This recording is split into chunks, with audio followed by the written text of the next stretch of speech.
A história de Santa Filomena começa no ano de 1802, exatamente no dia 25 de março, quando nas catacumbas de Priscila, em Roma, foram descobertas as relíquias de Santa Filomena.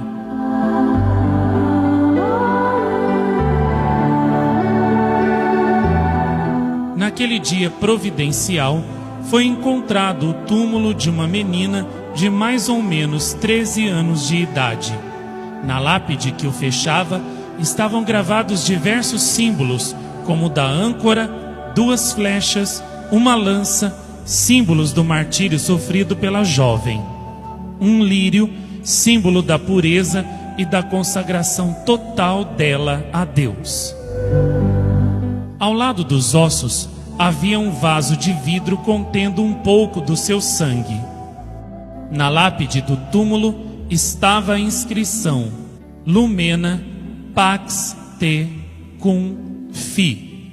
As palavras tinham sido trocadas na pressa dos enterramentos dos mártires naquela época. Ao serem colocadas na ordem certa, a inscrição tornou-se perfeitamente compreensível: Pax Tecum Filomena. A paz seja contigo, Filomena.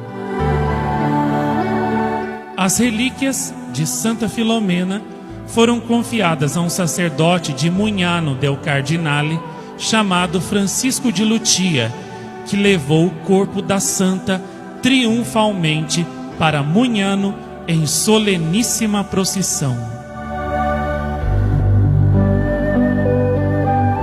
As relíquias de Santa Filomena foram colocadas no altar lateral da igreja de Nossa Senhora da Graça em Mugnano, onde se encontra até hoje. Muitos milagres estrondosos começaram a acontecer diariamente neste altar de Santa Filomena, sobretudo através do óleo da lâmpada que arde dia e noite continuamente há séculos diante deste altar e da imagem milagrosa de Santa Filomena.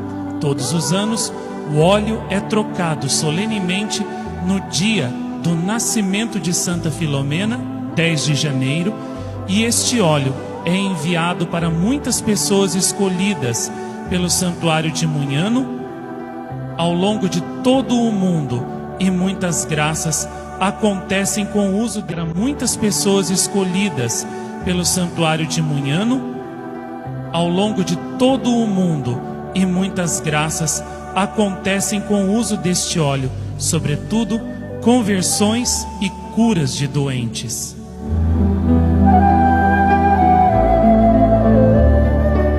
Santa Filomena estava definitivamente em Mugnano, mas até então ninguém sabia nada de sua vida. Ela mesma resolveu este problema, revelando toda a sua vida, aparecendo a várias pessoas que não se conheciam, que moravam em países e épocas diferentes, e contando a elas como tinha sido martirizada e como se tornou uma das maiores santas do paraíso. As revelações que Santa Filomena fez a essas pessoas coincidiram e, surpreendentemente, eram as mesmas. Uma dessas pessoas era o grande santo de Ar, São João Maria Vianney, cujo corpo está milagrosamente incorrupto em Ar, França. Outra pessoa a quem Santa Filomena revelou a sua vida foi Madre Maria Luísa, superiora da Congregação das Dores de Maria, que morreu em odor de santidade no ano de 1875 em Nápoles, Itália. Eis a revelação que Santa Filomena deu a ela de sua vida. Minha querida irmã, eu era filha do rei de um pequeno estado grego. Minha mãe também era de sangue real. Como não tinham descendência, meus pais ofereciam constantemente sacrifícios e preces aos seus falsos deuses para alcançarem a graça de um filho. Estava nesse tempo com a nossa família um doutor romano chamado Públio, agora santo da corte celeste, apesar de não ter sido mártir. Impressionado com a cegueira espiritual dos seus soberanos e comovido com a mágoa que eles manifestavam, foi inspirado pelo Espírito Santo a falar-lhes da nossa fé e a afirmar-lhes que as suas orações seriam ouvidas se eles abraçassem a religião cristã. O seu eloquente fervor penetrou o coração de meus pais e ao mesmo tempo o espírito de ambos foi iluminado pela graça divina. Depois de madura deliberação, receberam finalmente a revelação que Santa Filomena deu a ela de sua vida. Minha querida irmã, eu era filha do rei de um pequeno estado grego. Minha mãe também era de sangue real. Como não tinham descendência, meus pais ofereciam constantemente sacrifícios e preces aos seus falsos deuses para alcançarem a graça de um filho. Estava nesse tempo com a nossa família um doutor romano chamado Públio, agora santo da corte celeste, apesar de não ter sido mártir. Impressionado com a cegueira espiritual dos seus soberanos e comovido com a mágoa que eles manifestavam, foi inspirado pelo Espírito Santo a falar-lhes da nossa fé e a afirmar-lhes que as suas orações seriam ouvidas se eles abraçassem a religião cristã. O seu eloquente fervor penetrou o coração de meus pais e ao mesmo tempo o espírito de ambos foi iluminado pela graça divina. Depois de madura deliberação, receberam finalmente o santo sacramento do batismo. Nasci no princípio do ano seguinte, a 10 de janeiro, e chamaram-me Lumena, ou Luz, porque nascera sob a luz da fé a que meus pais votavam agora ardente devoção. Deram-me no batismo o nome de Filomena, isto é, amiga da luz, que me iluminou a alma pela graça desse sacramento. Meus pais dedicavam-me a maior afeição possível, e meu pai não podia conformar-se com a ideia de me ter fora das suas vistas. Por este motivo, quando eu contava 13 anos, acompanhei-os a Roma. Esta viagem foi efetuada em consequência da declaração de guerra que injustamente nos foi feita pelo soberbo e poderoso imperador romano. Reconhecendo a sua fraqueza, meu pobre pai partiu para Roma na esperança de obter a paz com o imperador. Minha mãe e eu o acompanhamos e estivemos presentes na audiência que o tirano lhe concedeu. Que extraordinário destino que me esperava!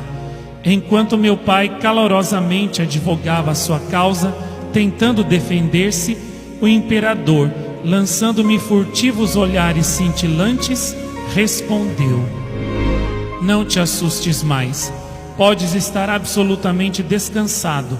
Porei as forças do império ao teu dispor, com a condição de que me darás em casamento a mão da tua encantadora filha Filomena. Meus pais concordaram plenamente com a proposta, e ao regressarmos à nossa pousada, tentaram convencer-me de que eu, na verdade, me deveria considerar felicíssima como imperatriz de Roma. Recusei a proposta sem um momento de hesitação e declarei-lhes que já me havia tornado esposa de Jesus Cristo por um voto de castidade quando tinha 11 anos. Meu pai, então, por todos os meios, diligenciou provar-me que uma criança da minha idade não podia dispor de si própria como lhe aprouvesse, e invocou toda a sua autoridade para me obrigar a obedecer. Mas o meu divino esposo deu-me a necessária coragem para permanecer firme na minha resolução e disse então a meu pai: Não obedecerei, meu coração é apenas de Jesus Cristo. Quando o imperador foi informado da minha resposta, considerou-a mero pretexto para lhe sermos desleais e disse a meu pai: Tragam-me aqui a princesa Filomena e eu verei se posso convencê-la ou não. Meu pai foi me buscar, mas vendo que a minha resolução era inabalável, ele e minha mãe se lançaram aos meus pés, suplicando-me que mudasse de propósito. Filha, tem dó de teus pais, tem piedade do nosso reino.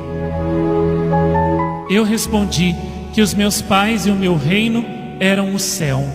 Deus e a minha virgindade estavam para mim acima de tudo mais. No entanto, não pudemos deixar de obedecer ao imperador, apresentando-nos no palácio. Ele primeiro usou de toda espécie de promessas e de lisonjas para me induzir a aceitar o casamento, mas tudo foi em vão. Depois, recorreu a ameaças, mas sem melhor resultado. Por fim, num acesso de desespero, impelido pelo demônio da luxúria, ordenou que eu fosse atirada para um cárcere nos subterrâneos do palácio imperial. Aí, amarraram-me os pés e mãos e carregaram-me de cadeias, na esperança de assim me constrangerem a casar com aquele homem em cuja alma só imperava o espírito das trevas. Todos os dias ele vinha renovar os seus galanteios. Aliviavam-me dos